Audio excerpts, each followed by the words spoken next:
2026 বিশ্বকাপ বাছাই পর্বের ম্যাচে নিজেদের 12তম রাউন্ডে আজ উরুগুয়ের বিপক্ষে মাঠে নেমেছিল ব্রাজিল। এই ম্যাচকে ঘিরে সবার প্রত্যাশা ছিল অনেক বেশি। ম্যাচ শুরু হওয়ার পর থেকেই বল পাসিং পজিশন সহ সব কিছুতেই ছিল ব্রাজিলের আধিপত্য। প্রথম হাফে অনেক চান্স ক্রিয়েট করলেও গোল শূন্য থেকে বিরতিতে যায় ব্রাজিল, কিন্তু বিরতির পর পাল্টা আক্রমণ করে উরুগুয়ে।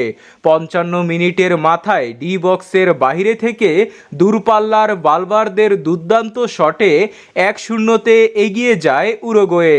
তবে ঠিক 5 মিনিট পরই গারসনের দুর্দান্ত শটে সমতায় ফিরে ব্রাজিল। এরপর আর কোনো গোল না হওয়াতে ড্র নিয়ে মাঠ ছাড়ে ব্রাজিল। এই ড্রয়ের পর 4 নম্বর থেকে 5 নম্বরে চলে এসেছে ব্রাজিল। 12 ম্যাচ খেলে 5টি জয়, 3টি ড্র ও 4টি পরাজয়ে 18 পয়েন্ট নিয়ে 5 নম্বরে রয়েছে ব্রাজিল।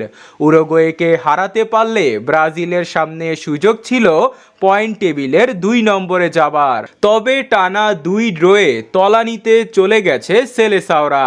ব্রাজিল আগামী ম্যাচ খেলবে 2025 সালের মার্চ মাসে শক্তিশালী কলম্বিয়া ও চিরপ্রতিদ্বন্দ্বী আর্জেন্টিনার বিপক্ষে।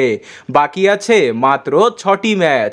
তাদের বিপক্ষে ব্রাজিল জিতবে নাকি তা বলা যায় না। তাই এখন সংখ্যা দেখা দিয়েছে ব্রাজিল কি 2026 বিশ্বকাপ খেলতে পারবে কিনা।